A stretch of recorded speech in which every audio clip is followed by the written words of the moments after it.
Jerry and Charlie riding through the airwaves, bringing you the heat.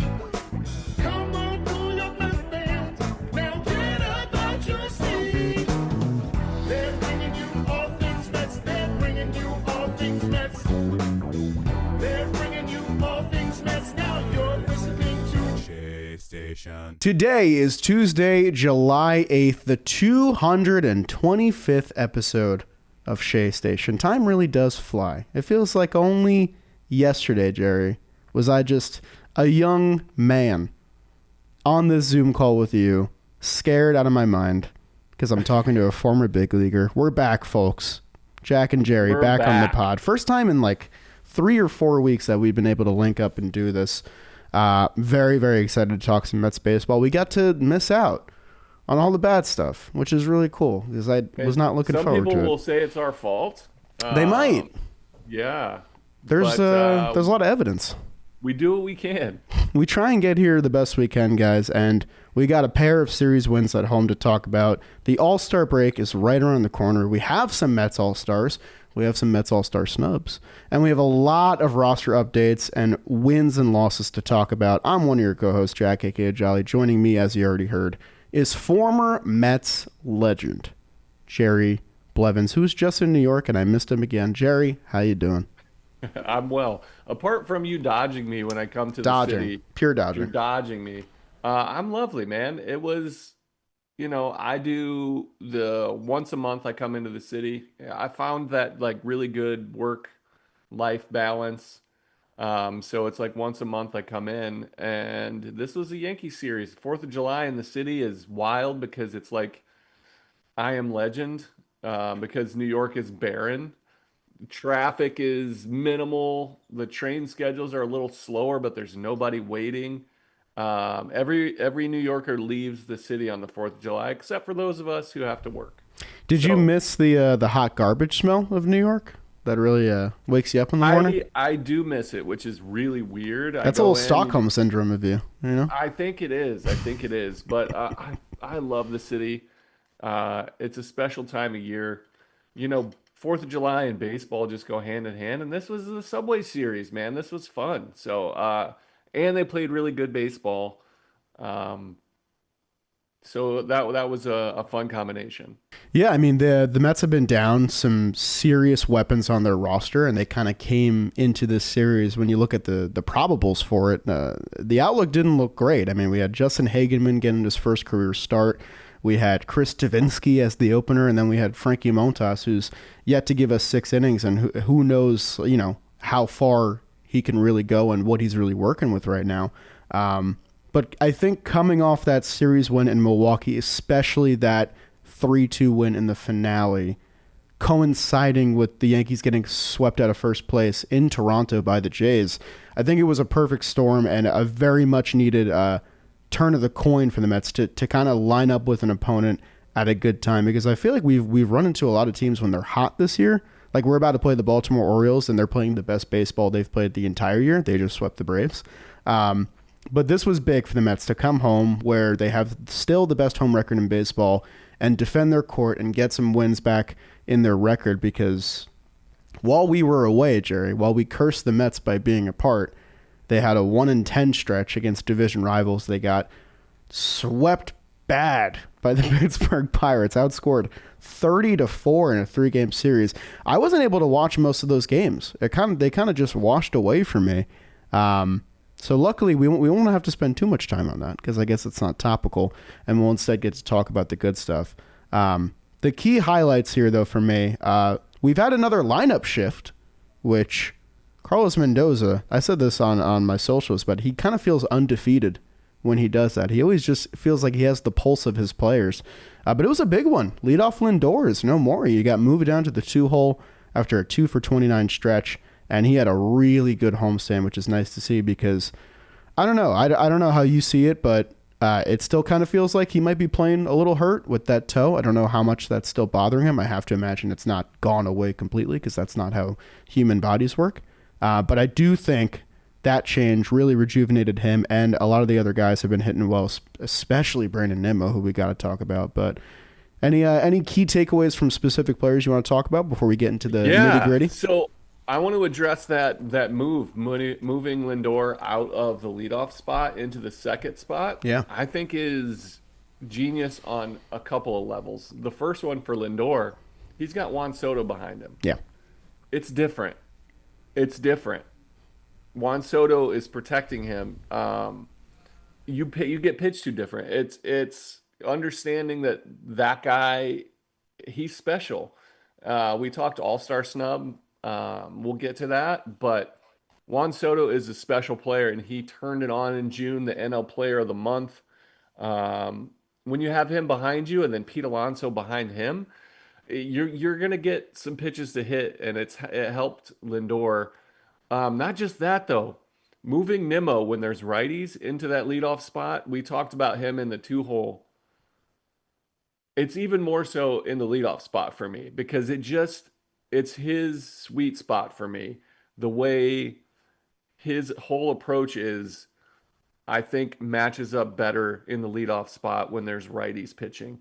And then on the other side of the coin there, when it's a lefty, you get a chance for a Starling Marte to be impactful, and he's done nothing but do that. He set the table so many times in that leadoff spot. I said it on our last podcast that, I ate some crow with Marte. I thought he was absolutely done. Hopefully his knee is okay. I imagine this is pure speculation, but I imagine an IL stint just to make sure.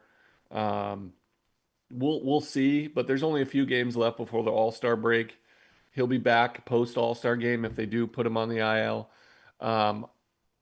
But he's able to add a huge boost to this offense when they're facing lefties, especially lefties that don't throw, upper 90s. Like he's not facing, Tarek Skubal or Garrett Crochet style, but a Carlos Rodon, I think is pretty impactful. That kind of, that kind of fastball, it allows him to cheat a little bit and do some damage. So I think it's really helped out the whole offense. And then the ability to have Jeff McNeil, 6, 7, 8, 9 is huge because he's been on a tear. He looks like the best version of himself. So like Mendoza pushing all the right buttons, man. Yeah, I mean it's half the gig, and sometimes it works, and sometimes it blows up in your face. But you touched on a lot of important things. McNeil was the last one, and this note just comes to mind. Mike Petriello, who does really, really good work, one of the better baseball writers out there right now.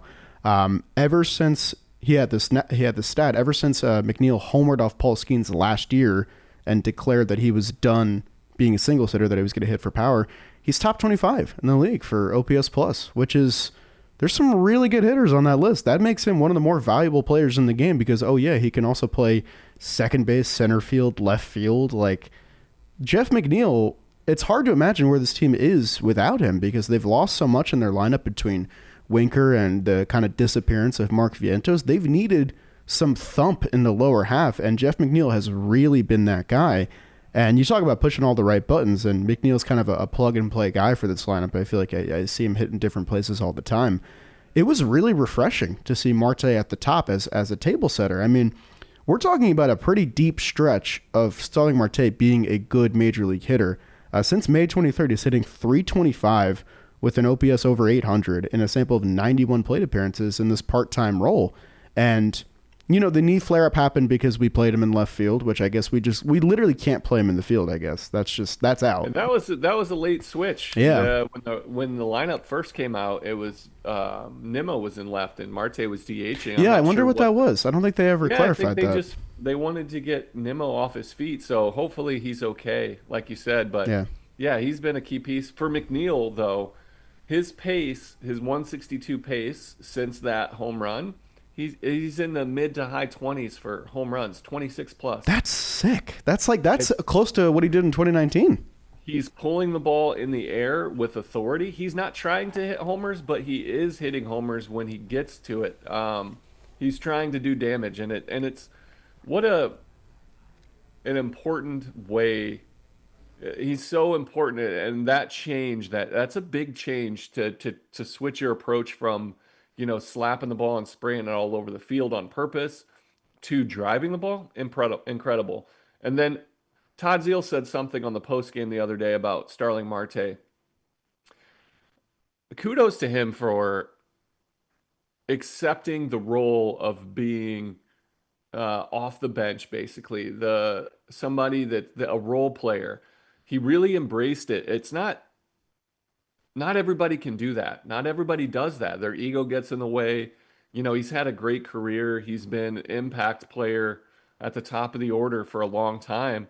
And to take a back seat for your team shows me that he's a good teammate, but it also shows me that he believes in this organization and where they're headed, and he just wants to do what's best for the team. So a hat tip to him, not just for his performance, but for the way he's handled a basic demotion out of an everyday player.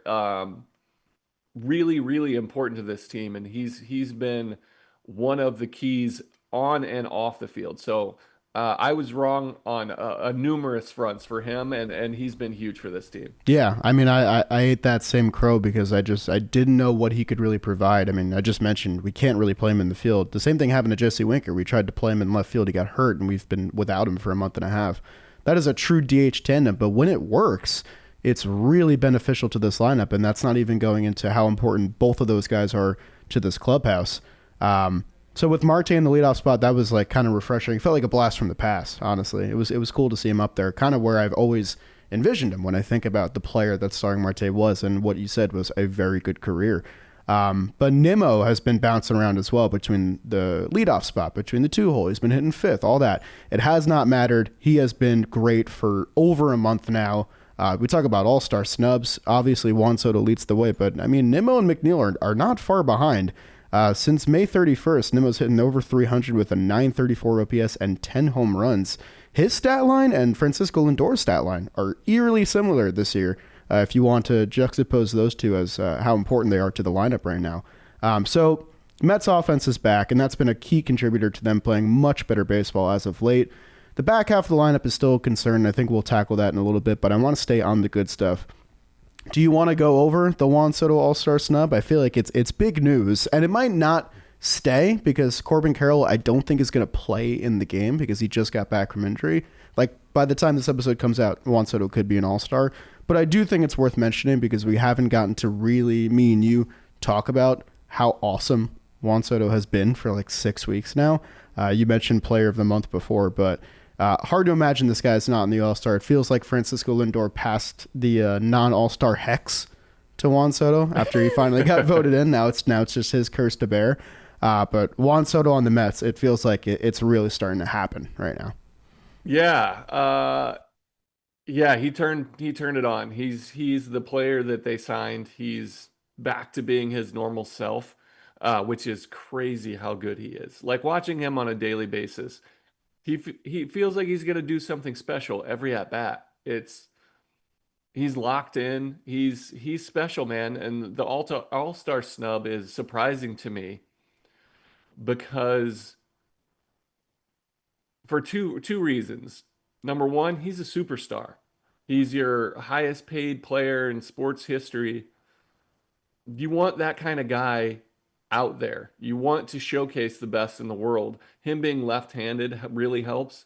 And then on top of that, he's on a very good team, which is a boon.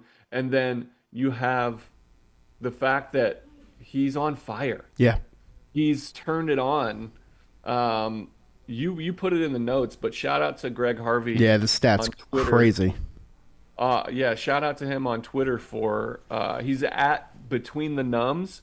Uh, so it's only 7 players in MLB history have recorded at least 20 home runs, 70 walks, 15 doubles, and 10 stolen bases before the All-Star break in a season. Only 7. Juan Soto would be the only one not to make the All-Star game. That's crazy. And it's not like he's some random guy that got hot. He's one of the premier stars in the game. He will be in the All-Star game. This is one of the things that a superstar like that can use as billboard material. Yeah. I You think know he what I already mean? had a quote about that, didn't he? Let me try and find that. Yeah, I'm not sure, but this is the thing that he can talk about, like just to motivate him a little bit. Not that he needs it, because this guy is. Here's the one thing covering him on a daily basis. I get to watch a lot more interviews and pay attention to a little bit more. This guy is only about hitting. He is all business when it comes to hitting. He's not, he's very well spoken, speaks incredible, impeccable English, but he's not like one that's forthcoming with words and emotions. This dude just hits. He found his way of life, and that's what he breathes and eats. It seems to be the only thing that makes him smile. Like, you know what I mean? He's a businessman when it comes to hitting. He'll be in the All-Star game, but what an oversight by this whoever put it together. I mean, it's a coalition of players that get those Well, reserve votes. I don't know when the player voting went out, Yeah, but a lot of that's important too, because it's that's the been thing. It was probably in June when he was not quite up to par, and there were some other guys that were killing it. You have to incorporate that. The player vote is logistically a nightmare to get done. yeah. You have to pass it all out and they have to vote and you have to get it to them in a time because they're not, it's not their job. It's not the most important thing on their day-to-day basis, like plan.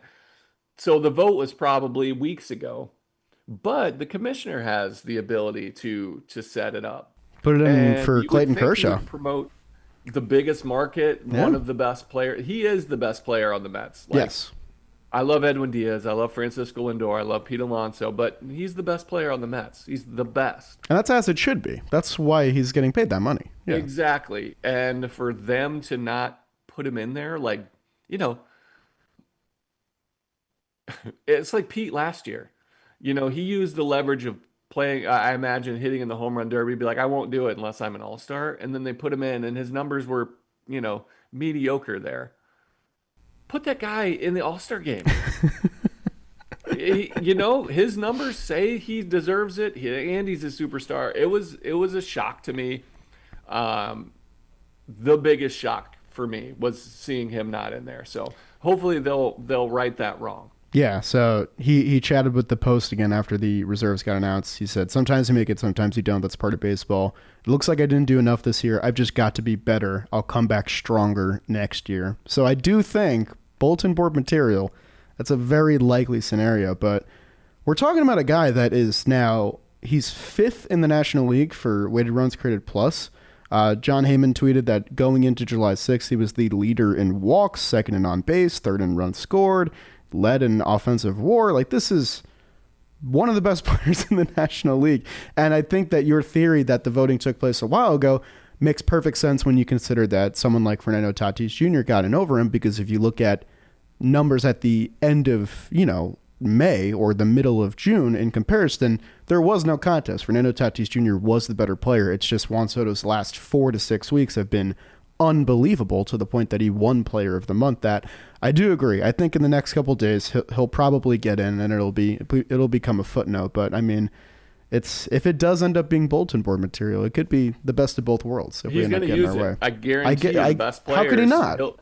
Yeah, exactly. So, that's we're an embarrassment of riches right now in terms of Mets talent, that we get to complain about stuff like this and not, instead of the 1 in 10 stretch that was coming before this.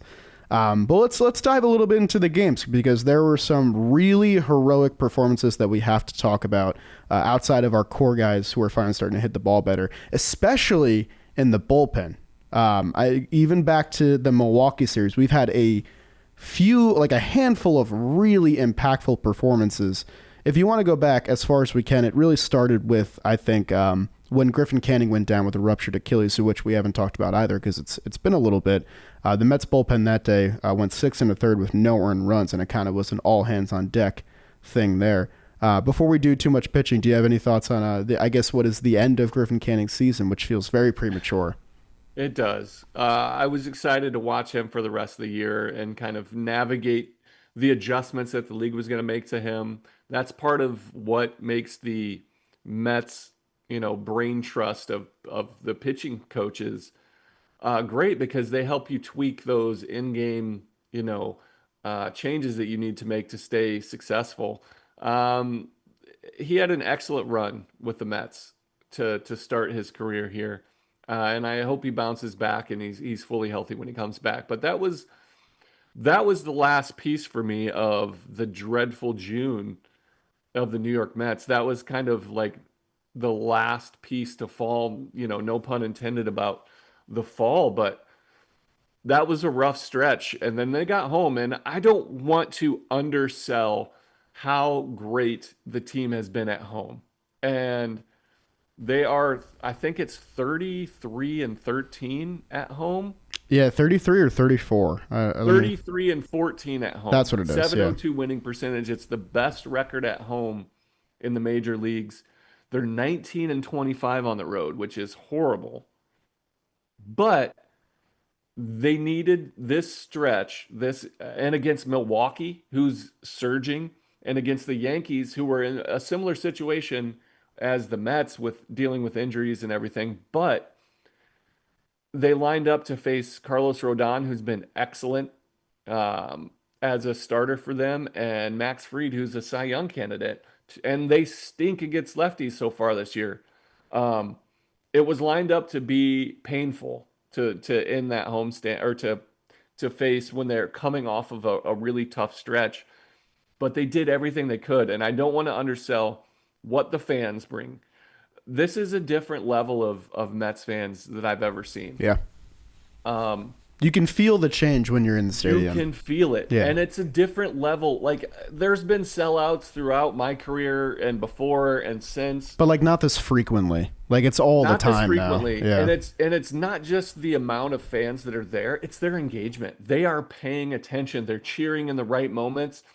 St. Louis gets credit for being amazing baseball fans because they're cheering good plays. They understand that, when the ball comes in down the line and it comes to this is what the Mets fans are doing right now. They are showcasing true baseball knowledge and true baseball enthusiasm. They're there. They're loud. They're loud in big moments when the opponents are up. They're getting in their heads. They're pumping up their own guys. It is an amazing feat. It's something that as a ball player, I can feel it on the broadcast, how much that it lifts the players up so much, knowing that the whole stadium is pulling for them, not just expecting them to do their job, or if they don't do it, that they're going to get booed because they know it's a big moment.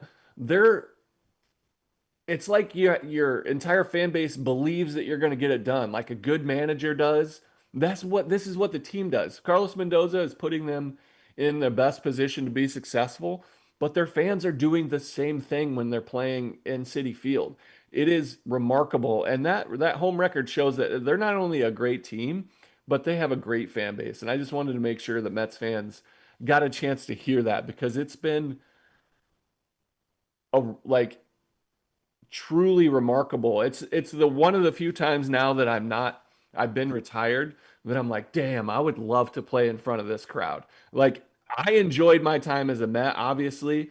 I love everything about it, but that makes me miss being on the field. And that's few and far between these days.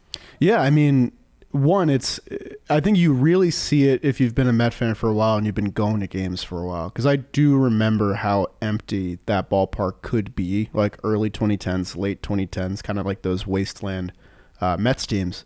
And it's such a far cry. Like, I have to get to the ballpark earlier now. I have to eat before I go because the lines are insane. It's cool. My favorite is when people will see me and they'll say, hey, and we'll chat about the game. But there's a mutual understanding that I'm watching the game right now. You're watching the game right now. We're both locked in. And that's everyone. It's exactly what you said. They're living and dying in every pitch. And it kind of leads back into what I was saying before of there's two things. One, you mentioned that when we were talking about Soto, it kind of feels like the crowd feels like he's going to do something every time he comes up. That's exactly how it felt in game one. They're down 2-0 in the first inning. They get a runner on.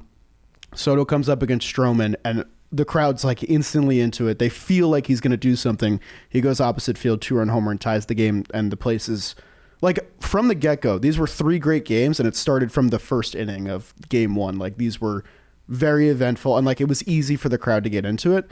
That also really helps when you have a bullpen full of adrenaline junkies who like really feed off energy.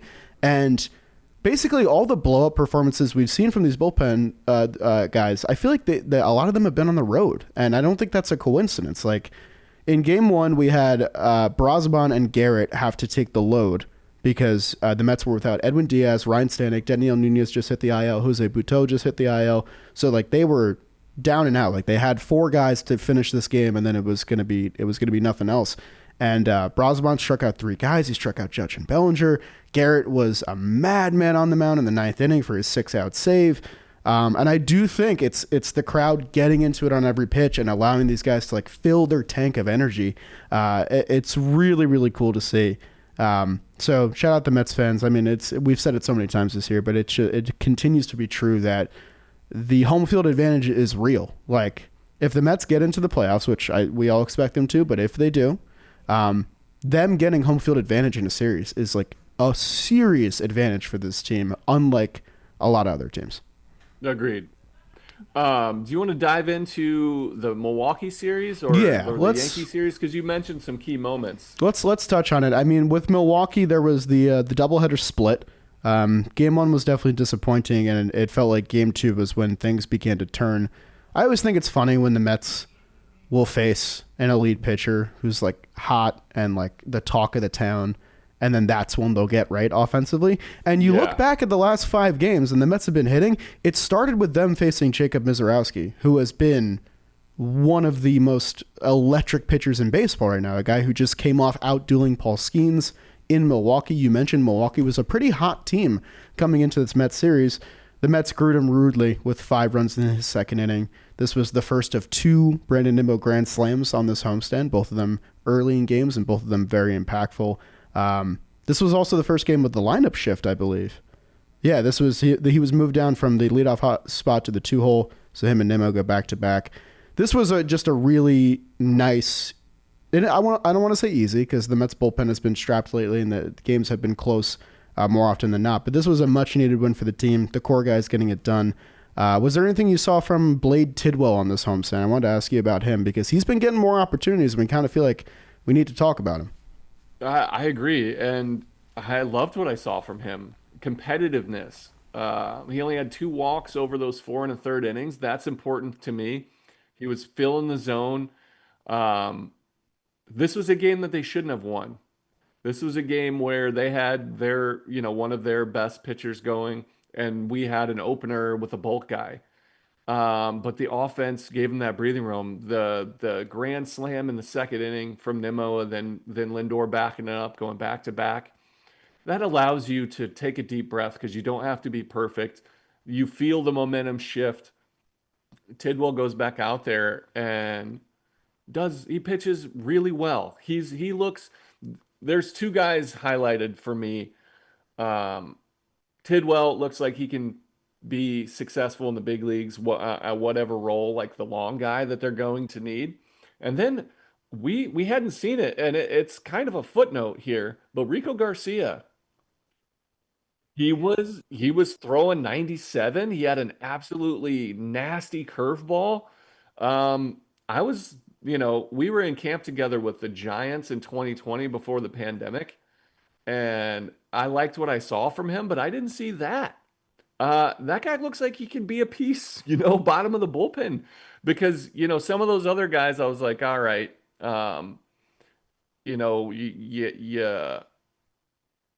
Davinsky, look, he's had a hell of a career, all-star before.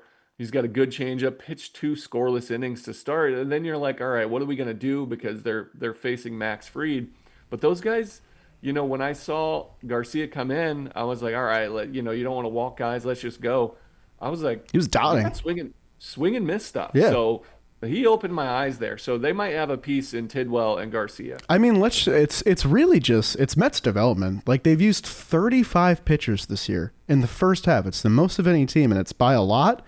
And it does feel a little Dodgers-esque of like guys keep getting hurt and like they keep just finding guys in AAA and their development system that come up and throw strikes. And I mean, look at some of the names that are on this depth chart that have been getting like opportunities in big games because we have to. You mentioned Davinsky, who was real good in his opening. Like I was very impressed by him. Brandon Waddell continues to give us, competitive major league innings, which is Waddell's a piece too. I like what I've seen. Like from these him. are not throwaway guys. Like these are. I hate that I feel like I always bring up his name, but these are not Jared Eichhoff guys that you're putting out there and you're saying we're punting this game. If we get 4 clean innings, we're lucky.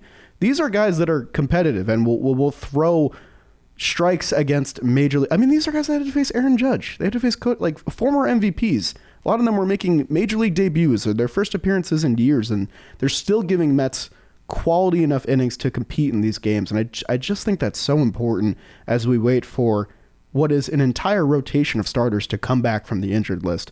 So I wanted to hammer home how important bullpen work was during this 6-game homestand because they did a ton of work. The Mets did not get a lot of bulk from their starters outside of David Peterson in the Milwaukee finale, which was such a big start. Going up against Jose Quintana, who's been so good for the Brewers. God, I wish the Mets signed him because he would be important to this rotation. The same guy he was last year. For $4 million, no one wanted Jose Quintana. Let's sign him on opening day, and now he's our best starting pitcher. That's what he does. That's been his entire career this last 5 years especially. The Mets really could use someone like Jose Quintana right now. But luckily, they were able to get the best of him. It really was the ground ball that got through for Juan Soto, that RBI single. Probably should have been a double play, but it was a little defensive misalignment. Peterson in the start. This was a huge start for him, in my opinion. It had been back-to-back duds for him. He didn't finish 5 innings in either start. He allowed 5 earned runs or more in both starts. It was the first time in a couple years that had happened, and then it happened back-to-back starts. He goes 6 2/3, 1 earned run, 4 strikeouts, the 1 home run in the 7th inning to Monasterio. He's been the only horse in this rotation, especially with all these guys gone. 6 2/3 innings or more in 4 of his last 6 starts, 6 innings or more in 8 of his last 11 starts. And I pulled this stat because I had the thought and the stat confirmed it. Starts of 6 2/3 innings or more this season by Mets pitchers. David Peterson has 5.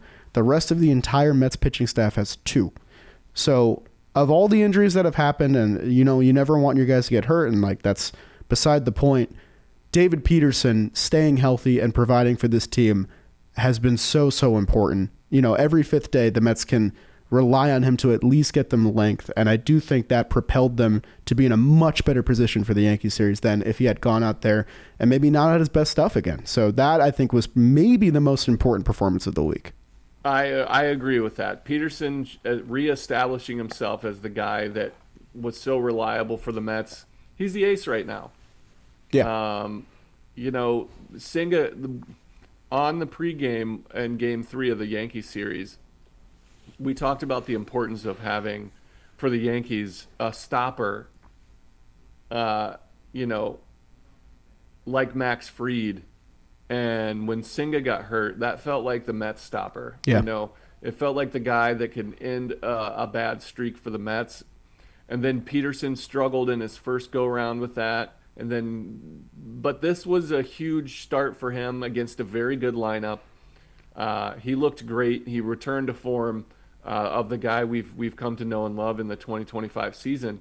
It was huge, and he's going to be a major piece of, if the Mets can continue to have success, he's going to have to be this guy on a regular basis.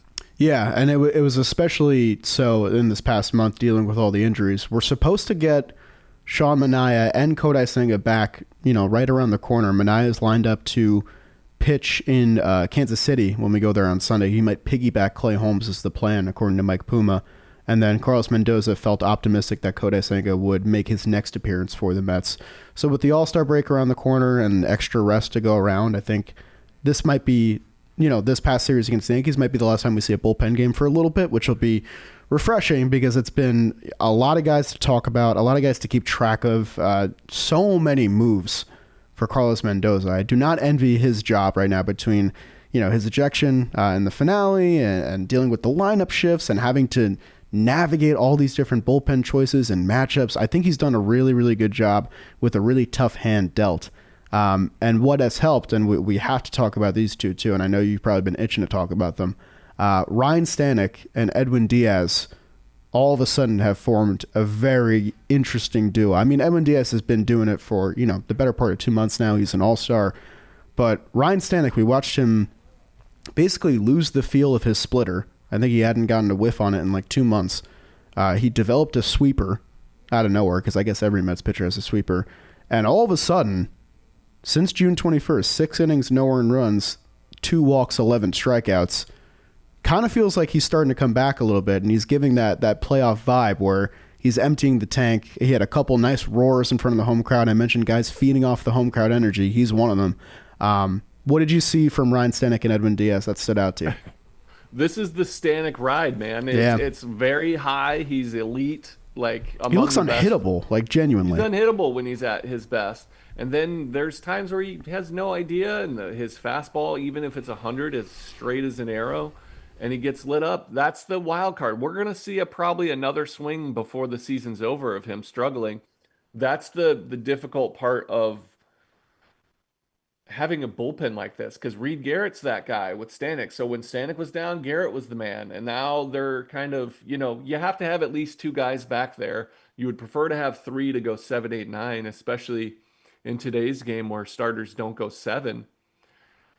It's important. But Stanek, they needed him at that moment, and he's really stepped up. I liked what I saw from him in game 2. So I wanted to add Frankie Montas looked great. He looked This line looks a lot better.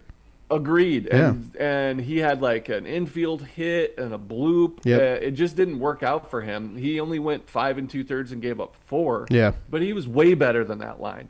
He only had 73 or 74 pitches when he came out, and with a bullpen that was shaky and thin, and you didn't know who was going to pitch where. To bring in your top guys in that situation, they were up 6 runs, I think, at the time. In retrospect, I agree with the call and I understand it. I wouldn't have made it, but I understand it, and it makes sense to me because you had to win that series. You had Frankie Montas versus Carlos Rodon, a lefty. Tomorrow you're going to face Max Fried, who's probably, has a good chance to do what. Correct. You're going to get a Zach Wheeler-esque, 8 innings, 1 run. It didn't work out that way because he didn't have his best stuff, and they almost scraped out game 3. They fought. But in game 2, they pulled Montas really early, I thought, for the studs in the back end of the bullpen to get an out and pitch Diaz up 6 or up 5. You had to win that game because you had that much of a lead. That guarantees you that you won the series, and then you're facing Max Fried tomorrow, so you don't have to worry about it. If you win, you win. But I thought Frankie Montas was much better than his line. That I saw some very promising stuff. I loved his first start in Atlanta. His stuff in Pittsburgh was still really good. He just got lit up for 5 in the first inning. That's tough. Can't come back from that. And then he was leaving some stuff in the heart of the plate, but he was great against the Yankees. Mixing his pitches well, throwing a lot of strikes. He was impressive. So I think the Montas, I see some really good things in his future. I mean, feel free to disagree, and I think I don't think it's too much of a stretch. The game plan right now feels a lot similar to watching Luis Severino last year. Like it's, a lot of fastballs. He's working on kind of not a new arsenal, but a refined arsenal, and he's going at hitters. He was throwing a lot of strikes. I mean, at one point he recorded, I think, 9 outs in a row against the Yankees. Mm-hmm. And I do agree that, you have to let him start that 6th inning. I think he was only at like 60 or 65 pitches, and then they just started hitting him around. It was the Peraza infield single that I think was kind of the death blow because he was able to get Judge out, but then he has to face all those lefties. So it was a tough turn, but I understand the move, but in another situation, you let him go back out there and earn his stripes like Peterson did, like Severino did. You let him go back out. I saw so many positive things from him in a time that they need him more than ever, with how shaky he was in his rehab coming back. Yeah, I saw great stuff. His sinker was working really well. His splitter, he had that little slider cutter. He's been a four-seam dominant pitcher, and I think it's to his detriment because He gives up a lot of home runs.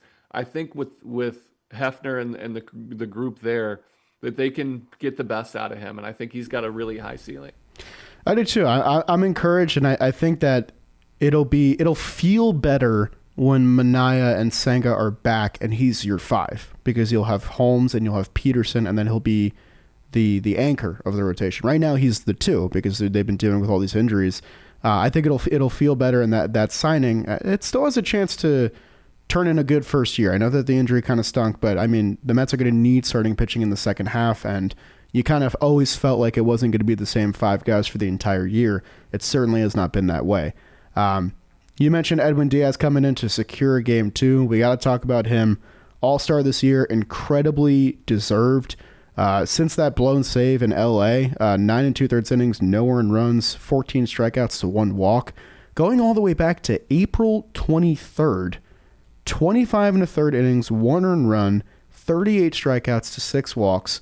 And I think that was the day when he told the press that one of his legs was longer than the other one, and the Mets fixed it, and it felt incredibly weird in the moment of like, what is this storyline? Is this even real? Ever since then, he has been, I mean, this is 2022 Diaz. I don't think that's an exaggeration. He's been as dominant. He looks as confident. It's such a weapon. It's such a much needed weapon for the Mets. Like we mentioned, Stanek has been back, and there's kind of a roller coaster ride. You're probably right. At some point, he'll probably go down, and maybe Reed will get hot again, or Brazaban will re-enter that circle of trust, whatever. It'll be some other eighth inning guy at some point.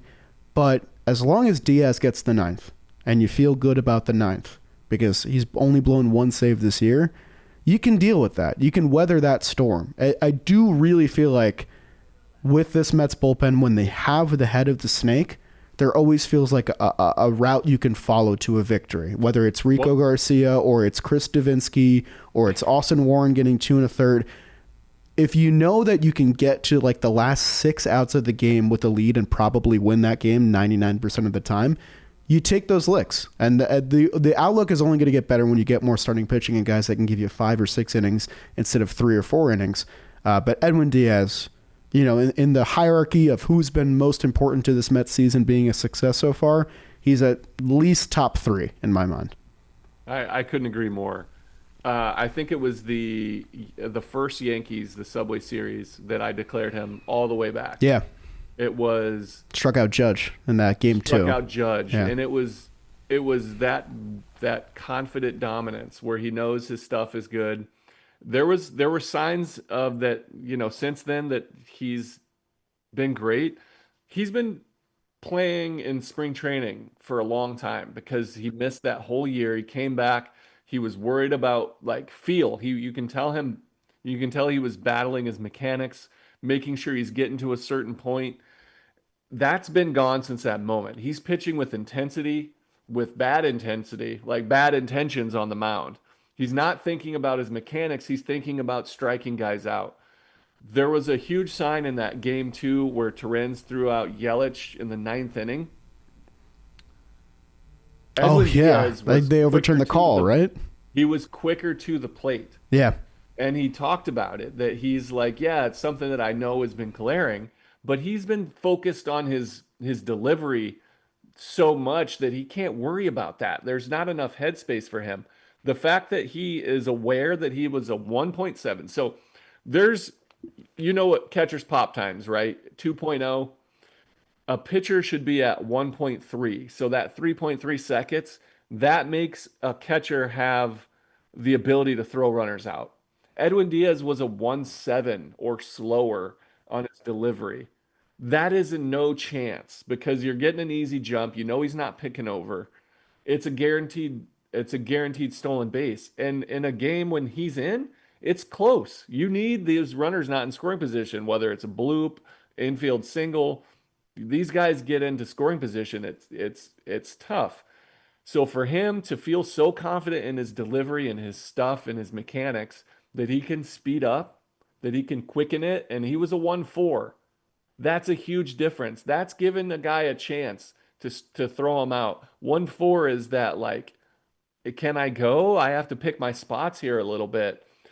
That was a huge sign for me that he was able to focus on something other than his delivery to up his game. It shows me how confident he is when he's throwing the ball. I mean, there is a glaring disparity compared to last year.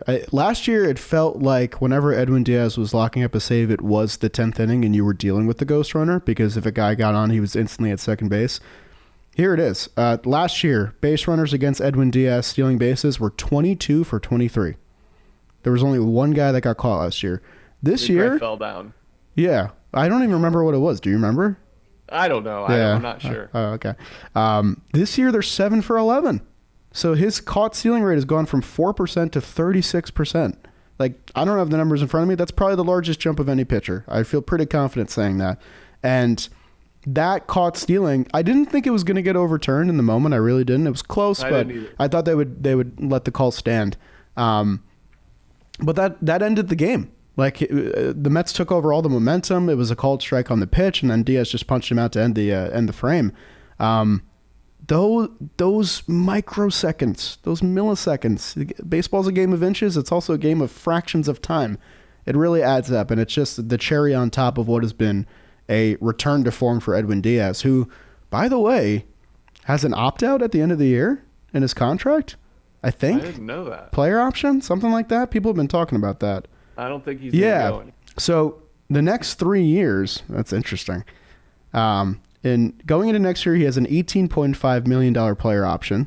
He has the same thing in the following season, and then there's a team option at the end of it. So I don't know what's going to happen with Edwin Diaz. Right now, that's interesting. I think he's definitively the best closer in the game right now. Is he not? Yeah. Everyone else has kind of fallen off. Clase's fallen off. Duran and the Twins haven't been as sharp. Helsley's had a really bad season. Like, I think he's the best closer in the game. Hader's been good. Yeah, after a rough last season for him. Yeah, they have the same ERA. How about that? Yeah, it should be interesting. The one thing is he loves it here. He loves it. That's the biggest thing. Mets. Yeah. You have a healthy organization that is going to compete. He knows the routine. He might use it for some leverage for a contract, but I'm not worried about that yet. I'm going to focus on what he's doing now, and he's special. He's not striking guys out at that same level, but I think he might end up doing what he did in 2022. I have that same confidence level as I did in 2022. I think that's the difference. It's that security blanket that you have, knowing that you only have to get 8 innings worth of who's going to be pitching, and then in the 9th you're going to get an absolute snuggly performance from Edwin Diaz. Yeah, you mentioned the strikeout rate. I still can't believe this number. So this year his K per 9 is 13.6, which is elite. It's insanely good, one of the best in the league. In 2022 it was 17.1. He was literally striking out 2 batters every time he came up for a save. It's crazy. Yeah, and he only had 18 walks. Yeah. In 62 innings. So that he was at his walk rate was 2.6 a game. He's at 3.1. But he's pitching the same level, I think. Yeah. It's skewed by his early season mishaps and not having his dominant stuff, but if you take that June from that May series on, I think he's on that level. So yeah, and the reason we were able to use him in these games was the Mets offense hitting homers galore, going back to the Milwaukee series and in the Yankees series. Game 1, Jeff McNeil gets the big one off Luke Weaver, who, by the way, does not look healthy. I think they might have rushed him back. That is not the Agreed. Luke Weaver we saw in the first iteration of the Subway Series, who was nails. Don't know what's going on there. McNeil did work a really good at-bat. Took some pitches in the shadow zone and then got one to rock. That was after Brett Beatty homered off Ian Hamilton. Pete Alonso with a 2-homer game in Game 2. The Mets got a couple off Carlos Rodon, including that Nimmo grand slam. I think the last time we chatted, we were talking about kind of a home run drought for the Mets. And it really does feel like this offense will be powered by the long ball. So it was nice to see them, manufacture their offense in that way. Outside of all this, so we've talked about a lot of good stuff. We talked about the bullpen weathering the storm. We've talked about Peterson giving the Mets length when they needed it. We talked about the core hitters getting back into the swing of things and the back end of the bullpen, becoming sharp again. And it's resulted in this nice 4-2 stretch. There is, really do think there is just one piece of the puzzle that is crooked. It's not fitting right now, and it's not currently affecting the team. But for their losing stretch, you felt that void, especially with Winker on the injured list, and a couple of guys getting hurt and in slumps, and the young guys not performing. How concerned are you with Mark Vientos? Very. We're 60 games into his season now. He has a 212 batting average and on base under 300. The biggest thing is he has a slug of 344. I can't remember the last time Mark Vientos hit a home run. My concern level is growing, and the real prescient issue with that is that he has no minor league options. There's no way outside of a rehab assignment from an injury, which already happened, for the Mets to send him down and reset him without designating him for assignment and allowing the league to get a chance at claiming him. I'm worried. I don't know what the scale of 1 to 10 is for you.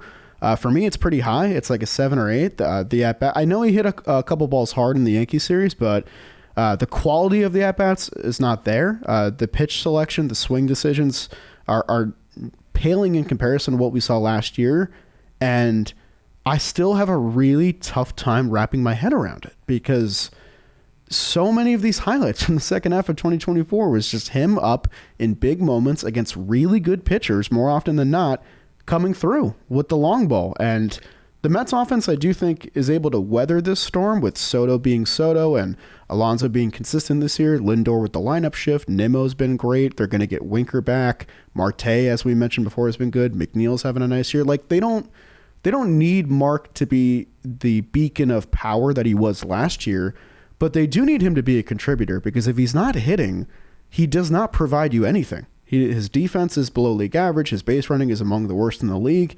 And now he's not hitting either. So let's say you're the GM of the Mets, Jerry Blevins. It's the trade deadline. What are you doing with Mark Vientos? So here's the thing.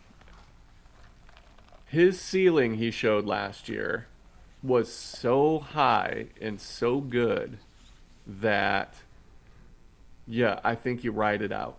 Because I think you find depth. You hope for Winker to bounce back and be the guy that you expect him to be. Beatty has looked very good. Mauricio has looked pretty solid, but they've all had, yeah, but they're all kind of in the same boat. But Vientos is the one that showed it so long ago. If I make him, I'm riding Mark Vientos, hoping that he bounces back for a long time, probably through the All-Star or through the trade deadline. He'll be my third baseman. If he completely falls flat like he has been, then you piece it together with Beatty, with Mauricio, trying to figure it out. But his ceiling's too high. I would go for an center fielder. Like, I love Tyrone Taylor. I love what he brings defensively. But I think that's an easier place to go and find an outfielder that can fill that void and give you a little thump.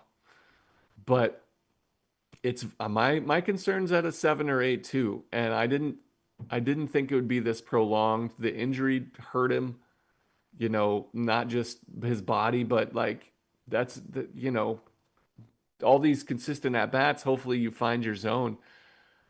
Last year on fastballs, his batting average was 326. He slugged over 600. This year, he's hitting 230, slugging 425. On off speed last year, so like change up splitties, he hit 286 last year, slugging 531. This year, a buck 05 batting average, and he's slugging a buck 58. 213 on breaking balls this year is actually better than last year. He hit 171. He had those slider deficiency. But he's got no power. He's got no power right now. And you have to slug if you're a third baseman that doesn't play great defense. They need him to slug. I don't know what the fix is. I'm not sure. But they've got to figure it out. But he's too good for them to just bail on it. And the bottom, nobody else has stepped up enough to knock him off. But at some point, they're going to have to They're going to ride it out and hope someone else, if not, they hope it's Mark Vientos returns to form. But then you're gonna ride that long enough to hope somebody else steals the show and just makes it a domination thing. So I don't think they go after a Eugenio Suarez type. Yeah. That's going to be a competitive market for him too. He's the best bat available. Yeah. Correct. And then with Marte being as successful as he is, they can't go out and just get a righty DH like an O'Hearn or something to platoon against righties and lefties. The only spot that they can do something is center field. Yeah. What are some of the options in center field to bring the lineup, like to solidify that back half? So here's what I'll say before we go into that really quick. So Vientos, no homer since May 28th. And I do think the fastball stat, I know that the off-speed numbers were truly dreadful, but I think it is fastballs mostly that has been the most alarming to me. To their credit, Ronnie Mauricio, his last 9 games, an OPS over 1,000, 10 for 27, 3 extra base hits. Beatty's last 13 games, OPS of 810, hitting over 300. He's up to 1 WAR in the year. He's playing superb defense everywhere. Those are useful pieces that'll be part of this roster in the second half. I do agree. The Mets are not going to trade for a third baseman. They will, if it does get bad enough, like if we're a month from now and things are the same, if not worse, I think you just put him on the bench, you let him sit there, and you let the guys play. Like that, I think that's what you have to do. It is center field and it is bullpen. Like the problem with center field is that a lot of the guys who are capable center fielders, which is what the Mets want. Like McNeil's been slightly below league average, and then Tyrone's been a plus, but his bat's been so bad that you can't play him every day. Even when this offense is good, you can't afford to have a 570 OPS at the bottom of your order. You every could day. if Vientos stepped up. If you had 8 above league average hitters and Tyrone Taylor, I think it's fine. Yeah. But yeah, or when even if like he's average and Luis Torrens is okay. Yeah. Having a hole in one of your positions in the bullpen or in the lineup would be okay. But unfortunately for him, other guys aren't hitting. Right. And it really does. It ends up, when I'm looking at the outs above average list, guys who are at Tyrone's level or better that I think would be available, it looks like Luis Robert or Kyle Isbell on the Royals if the Royals decide to sell, which like neither of those feel really sexy because I don't want Luis Robert either. I don't and think they're not hitting either, so it doesn't really even feel like the Mets will make a big splash there unless there's a guy on a competing team that is going to be available, which I just don't really foresee being the case. Like maybe Brenton Doyle, but he's so young, he's got so many years that I don't think they do that. And Cedric Mullins has been a negative WAR player this year. I know some people were airing that, but he has not been great in the past 4 or 5 weeks. So I don't know what the Mets do there. There's a world where they don't add a bat. Like they're going to get Winker back. They're going to have the DH platoon that they want, especially with Marte producing. They have Beatty, who's doing enough offensively that, you take his defense in that lineup every day. And Mauricio's been hitting now too in this limited role that they might not even need it. Like I know that, you can fill up your bench with maybe a more capable guy there, but Alvarez is going to get recalled at some point, and you feel like he can produce something in the lineup when he feels right again. That, yeah, maybe the Mets just do weather the storm with the Vientos and Taylor kind of being non-factors in the lineup. I do think they add pitching because every team's going to need pitching. They're going to get a lot of guys in the rotation back, but you can never have enough. I think that'll be their primary target. But yeah, we're 3 weeks away from the deadline. Like it's around the corner. Teams are going to start making moves maybe today. Who knows? So it's something for the Mets to think about, and you just hope that there's still that version of Mark Vientos in there, even to a lesser degree. Like, I don't know. If he comes out of the season with a 110 OPS plus and 15 to 20 homers, I think I'm happy with that, especially considering where it's at right now. It's just correct. That would be helpful to a yes, lineup. I agree. Yeah. But it's just this version of Mark Vientos is a negative asset on all fronts, and it's tough to let that sit on your roster. This is the Francisco Alvarez, coming off 25 homers, and then he's lighting it up in Syracuse. And 4 homers. Have you seen 7 games. that some of the Mets pitching prospects who are struggling are now throwing to Alvarez, and they're having their best starts of the year, specifically Brandon Sproat? Like Alvarez is legit behind the plate. that's what I'm Like saying. he's smart. It's a tough thing to watch for Vientos. Yeah. It's his swing is slower. Like he's down a full mile and a half almost Oh, on bat speed. on bat speed, and it's consistently slower. You get different ranges, but I feel like it's approach that he's tamed down his approach to try to make more contact because he does have tremendous power to all fields. And I think he overcorrected, you know, hopefully he figures it out. I think there'll be some type of mental approach change that'll help him out. I am rooting for him. He's such a likable human. He works his ass off. He's not just sitting on his laurels and expecting Right. things to happen. He's putting in his work. Um, they need him, and I'm rooting for him. I believe in him still, but my worry level is 7-8, just like you. Yeah, and there is a late May report from Metsmerized Online that talks about Vientos adjusting his approach to reduce strikeouts this year, and whether or not they're down, it's not going to matter much when he's not the guy that he was last year. But outside of that, it's been a lot of good, and I didn't want to just gloss over that as if it's nothing, because it is a storyline in this Mets season.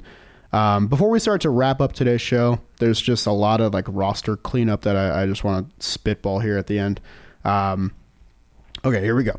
Jesse Winker, due back from the IL today, potentially. So you could see him in the lineup tomorrow. They probably won't throw him right into the fire. Sean Manaea, another rehab start tonight. If everything goes well, he will be back on Sunday with the Mets in Kansas City. Starling Marte said he's not really worried about his knee, but I do agree with you. I think they'll probably just IL him. It's 6 games left until the All-Star break. You head in the 4 from the break. That's a 10-day stint. There you go. You get him his rest. Hopefully he comes back 100% strong. And guess what? The Mets have called up yet another pitcher. Alex Carrillo got the call today. That's going to be Mets pitcher number 36 on the season.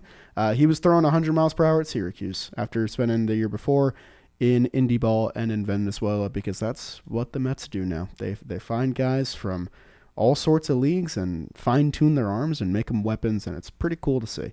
And maybe the biggest note of all, probably not, Pete Alonso not doing the home run derby this year, which is pretty weird. He's done it, I think, 4 years in a row, and he declined to do it. He goes down to Atlanta and says, no, sorry, Braves fans. You don't get to see me hitting the home run derby.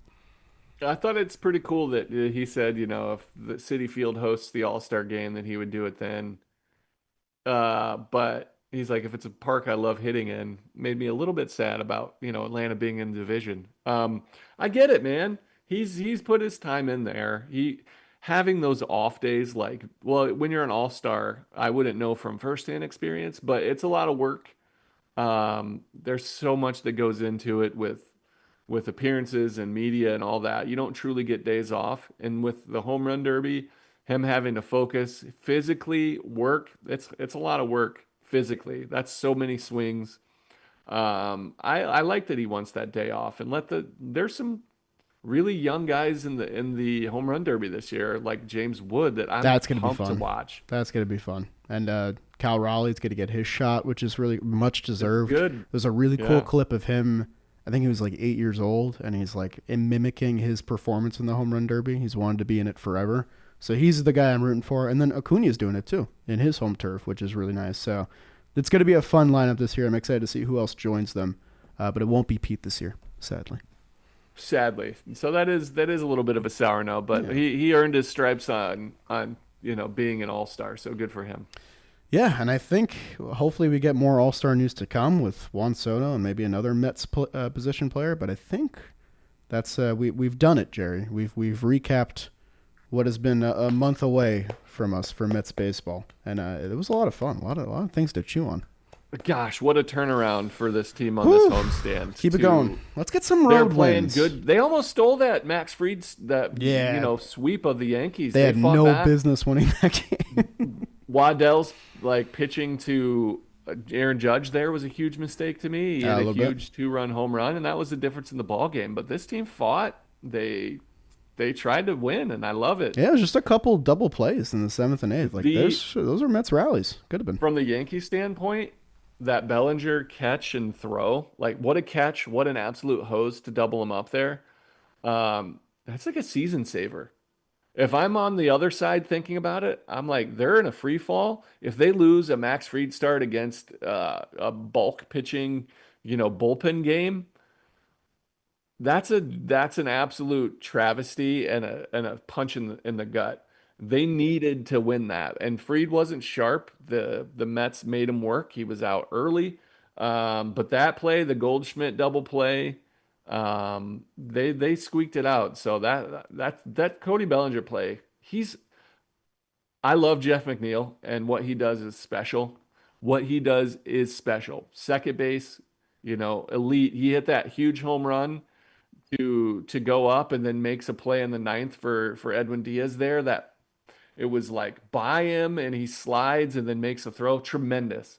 Cody Bellinger is a plus plus plus defender at first base. He's one of my favorite first basemen to watch. He's smooth with it.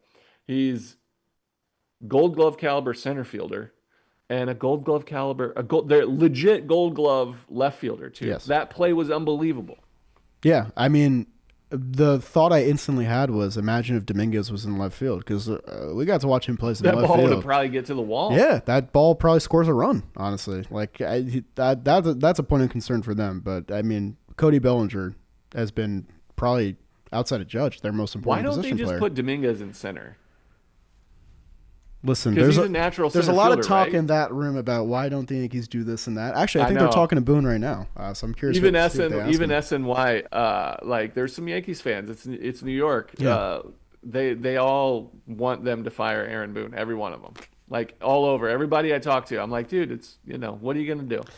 It's a big year over in the Bronx, and it's a big Just year over in we Queens. feel so. good to have Carlos Mendoza. I love Carlos Mendoza.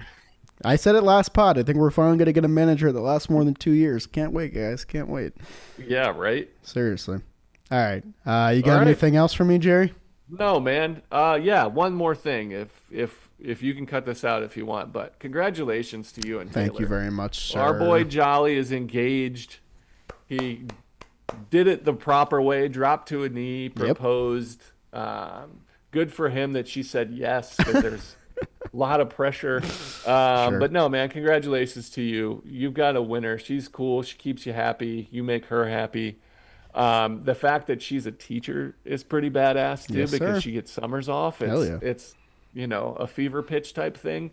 I'm happy for you because I know how much Whitney brings and makes my life, that much better. I'm happy that you found your better half, somebody that supports you and makes you a better person too.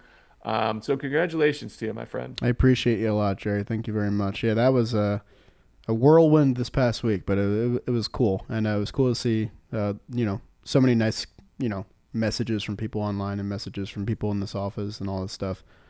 So it's a big year, it's pretty cool. It's another step into adulthood, which is kind of why I opened the show that way, because I had that thought of like, God, I was like a baby in the first episode of Shea Station, and now I'm like a grown man who's getting engaged. Now we're all old folks. It's fucking crazy, but You're I gonna appreciate be like, that. what's that word mean when they start speaking their young slang? Oh no, I don't even know. The day I don't know what slang means, after like it's been around for like 2 weeks, I'm cooked. It's coming, bro. Yeah, I know. It's right around the corner. All right, guys. Thank you so much for listening to the end. If you did, please leave a like on the YouTube, subscribe to the channel. That all helps us out a lot. Leave us a rating on whatever podcast app you're listening to us on. If you're over there, Spotify, Google, Apple, all that good stuff. We appreciate you big lots. Let's get some more wins on this road trip. Let's prove that we can win some games away from Citi Field. And let's go into a fun All-Star break. We'll see you guys soon. Hopefully it won't be a month away this time. Correct. He'll stop avoiding me. Yeah, Let's I'll go stop Mets. talking about it. Let's go Mets. Shea Station, Jerry and Charlie. Shea Station, Jerry and Charlie. Thank you all for coming. Hope you enjoyed the show. We will see you next time, where we'll be back.